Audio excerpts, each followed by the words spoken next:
msikilizaji. Ninamshukuru Mungu kwa kutupa nafasi tena ya siku ya leo kusema na wewe kwa habari ya somo ambalo tayari nilikwisha kulitambulisha kwako katika video iliyokwisha kupita. Na kama haujapata, basi ingia kwenye YouTube, andika Fidelis Mwakifumbwa, utaona somo hilo ambalo nililitambulisha hapo awali, lililobeba kichwa kinachosema Mungu atawafukuza adui zako mbele zako ili ufikie kusudi ambalo Mungu amelikusudia kwako.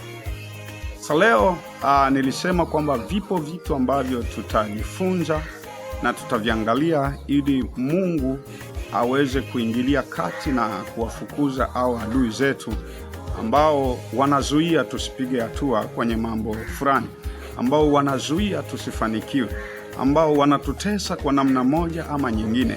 Wanatutesa kwa kutuzuia tusifanikiwe, wanatutesa kwa magonjwa, wanatutesa kwa kutunyima kibali mahali ambapo tulistahili kukubarika, lakini kwa sababu yuko adui ambaye anazuia tusiweze kufikia hapo mahali tumeshindwa kufikia.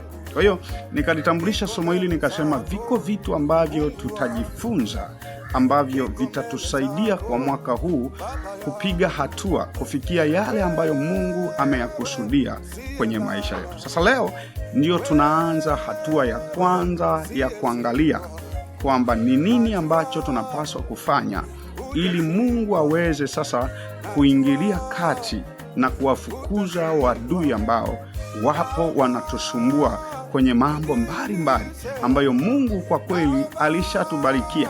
Mungu alishatufungulia njia, lakini wapo adui ambao wamesimama kwenye malango yetu wanazuia tusifanikiwe. Sasa tutaongozwa na somo ambalo linatoka katika kitabu kile cha Wafalme wa Pili, ile sura ya 7 na kianzia ule mstari wa kwanza na kuendelea, lakini sana hoja yangu ya msingi inaanzia pale kwenye habari za wakoma kwenye mstari wa 3 hivi. Kwenye mstari wa 3 pale unaanza kuona habari ambazo zinazungumzwa, habari za wakoma wanne, habari za wakoma wanne, ambapo wanasema wakoma walikuwa wamekaa nje ya mji kidogo, na walipokuwa wamewekwa huko nje ya mji kidogo, kulingana na matatizo waliokuwa nayo, kulingana na changamoto za ukoma waliokuwa nazo, wakatengwa, wakakaa pembeni. Sasa katika kipindi hicho kukatokea njaa. Kulipotokea njaa, wakoma wale, kwa sababu wamekaa kule wako peke yao, ni wadhaifu, wanahitaji msaada, wanahitaji kusaidiwa, lakini hawana mtu wa kuwasaidia, lakini pia ni wana shida, hawajiwezi wenyewe. Lakini tatizo kubwa ambalo likajitokeza ni kupata njaa. Nchi ya Israeli ikaingiwa na njaa kubwa sana, ilikuwa ni hali mbaya sana. Sasa hawa wakoma walipokuwa wamekaa wakafikiria, wakasema tukisema ya kwamba tuende mjini kuna njaa. Wakasema tukisema tukae hapa tutakufa. Wakasema tukisema tuliendee jeshi la Washamu, ambao hawa Washamu walikuwa ni adui wa wana wa Israeli. Wakasema hawa Washamu, huko kwa Washamu kulikuwa na chakula. Sasa wakasema tukienda kwa Washamu ambao ndio adui zetu, yako mambo mawili ambayo huenda yanaweza, kati ya haya mawili moja linaweza kutokea. Moja, huenda wanaweza wakatuua, lakini potelea pote, kwa sababu hata tukiwa hapa tunaweza kufa. Hata tusipoenda huko, tukikaa hapa tunaweza kufa. Tukisema tuende mjini huko, kwa sababu nako kuna njaa, tunaweza kufa.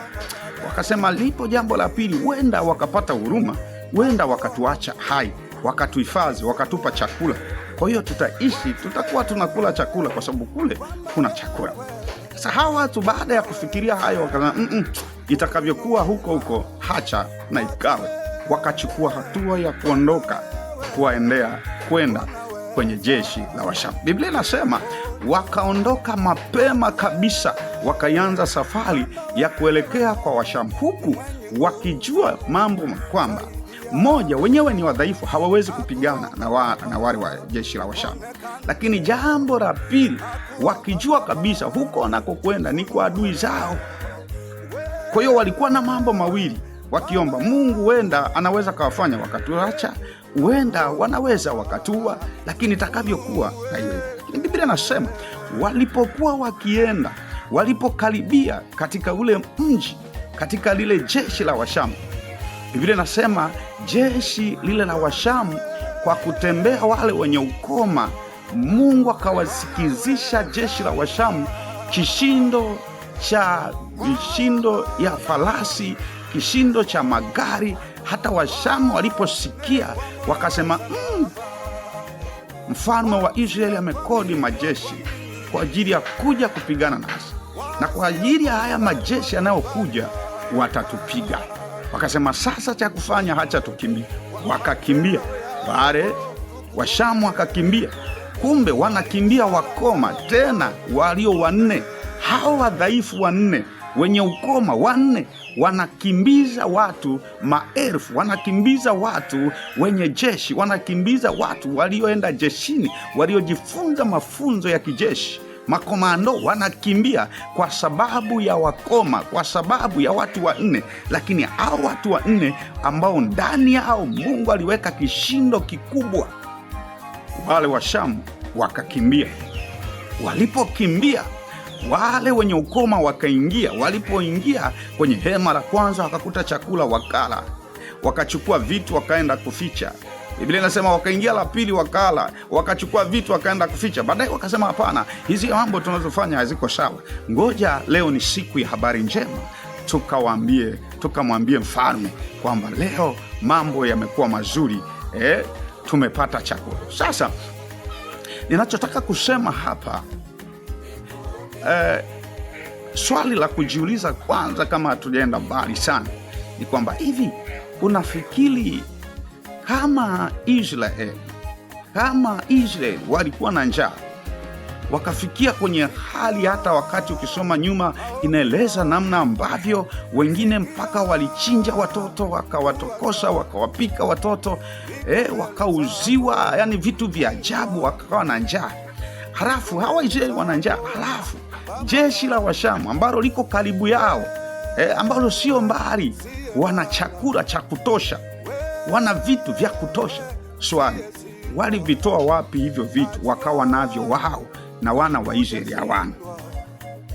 Najaribu kufikiri, huenda hivi vitu ambavyo walikuwa navyo wale Washamu walivitoa kwa wana wa Israeli, waliwanyang'anya wana wa Israeli, waliwapora wana wa Israeli, wakavichukua wakawa navyo wao, wakajirundikia mavyakula wao, wakachukua kwa wale waliopigana nao, waliowashinda, wakachukua mavyakula wakajiwekezea wao. Kwa wao wakawa na chakula, lakini majirani zao, watu wa pembeni, wakawa hawana vyakula kwa sababu ya kuchukuliwa na hawa watu. Kwa hiyo ndo maana njaa ilipoingia, ikawa rahisi hawa wengine kuwa na njaa, ikawa ni rahisi taifa la Israeli kuwa na njaa, kwa sababu chakula kimechukuliwa na hawa Washamu. Unajua nataka kusema nini? Kwamba kwenye maisha tulio nayo kuna vitu ambavyo tulipaswa kuwa navyo, kuna mahali ambapo tulitakiwa kuwa, lakini adui amechukua vile tulivyotakiwa kuwa navyo sisi, amechukua zile nafasi tuliyokuwa tutakiwa kuwa sisi, amekuwa nayo yeye. Yaani adui zetu wanasherekea wakati sisi tunalia. Vinavyowafanya washerekee ni vitu ambavyo sisi tulitakiwa kuwa navyo, sisi tulitakiwa tuvimiliki. Wewe ulitakiwa ndio uwe navyo hivyo vitu, lakini adui amevichukua. Yeye ndio anafurahi, yeye ndio anasherekea, wewe unalia kwa sababu tu unaona ya kwamba huna nguvu, unaona ya kwamba huna msaada, unaona ya kwamba hakuna wa kukusaidia kuwapiga hawa adui, hakuna namna ambavyo unaweza kufanya. Umeendelea kulia, umeendelea kuhuzunika, umeendelea kufadhaika, lakini adui anasherekea. Wana wa Israeli wakawa wanalia, lakini kwa Washamu chakula kipo, wanakula na kusaza. Wewe unalia, lakini adui zako wanafurahi, na wakati mwingine anasema mwacha endelee kulia, sisi tunakula, tunaenjoy. hivi ndivyo vilitakiwa kuwa vya kwake, lakini yeye mjinga huyu, ngoja tuendelee kufurahi vile. Sikiliza, nakwambia ya kwamba Mungu ataenda kuingilia kati, atawafukuza hao adui walioshikilia hicho chakula chako, walioshikilia hiyo haki yako, walioshikilia hiyo mahali yako, walioshikilia hiyo afya yako, wataondolewa na Mungu atakumilikisha, atakufanya upate hicho ambacho ulitakiwa kukipata.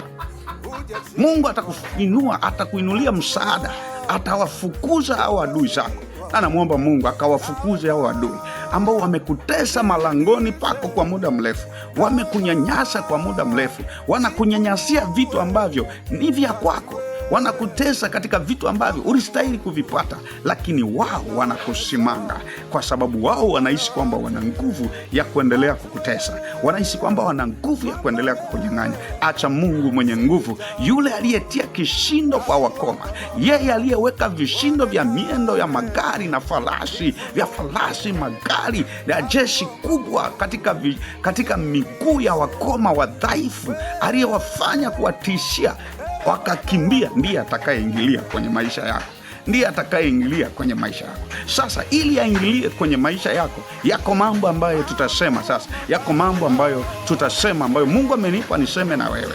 Jambo la kwanza ambalo ninasema na wewe ili Mungu aweze kuingilia kati, moja, usizalau sauti unayoisikia ndani yako inayokupeleka kwenye mafanikio yako, au inayokupeleka mahali unapoona ziko baraka zako.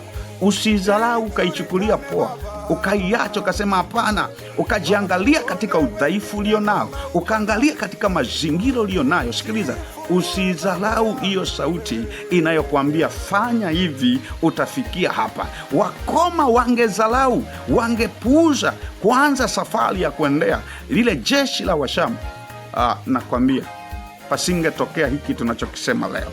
Tusingekuwa na mfano huu kwamba Mungu anaweza kuwafukuza adui zako nao ukapata kile ambacho Mungu amekusudia kukipata. Sikiliza, Mungu yupo kwa ajili yako ili akusaidie.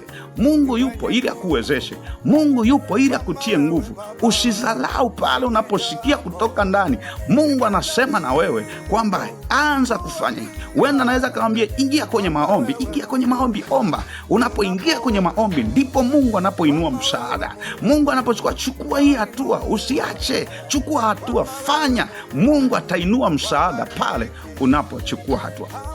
Yes, acha niombe na wewe sasa sahihi. Baada ya kusikia ujumbe huu, acha niombe na wewe sasa.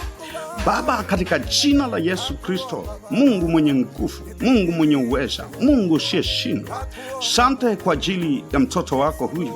Sante kwa ajili ya mtu huyu aliyenipa, ambaye Bwana ananitazama sahihi, ambaye Bwana ananisikiliza sahihi. Ninajua umenipa ili aweze kusogea na kufika mahali ambapo Mungu umekusudia na hatimaye kutenda jambo kwenye maisha yake. Mungu, ninakushukuru kwa ajili yake. Ninamuinua mbele zake sasa. Ninakusihi Bwana, kwa uweza na kwa nguvu zako, ingilia kati juu ya vita anayopitia.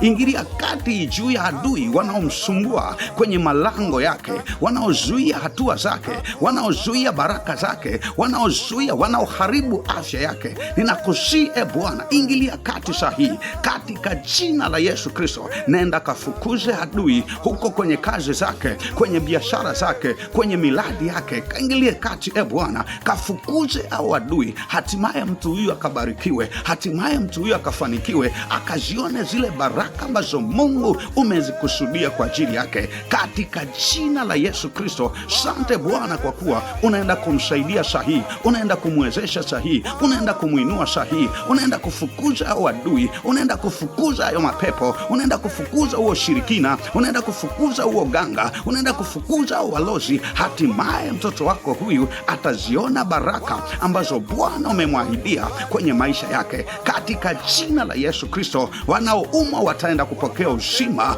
wanaosumbuliwa na mapepo wanaenda kuachiwa huru katika jina la Yesu Kristo.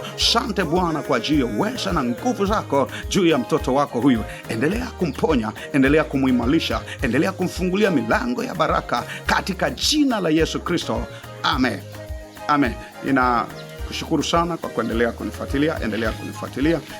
nitaendelea kuachilia hili somo hatua kwa hatua. Leo tumegusia kidogo na siku nyingine inayofuata tutakuletea tena kwa kipengele kingine namna ambavyo Mungu anaweza kufukuza adui zetu. Endelea kufuatilia kwenye YouTube, endelea kutufuatilia na mshirikishe na jirani yako. Ninaamini tutabarikiwa sote.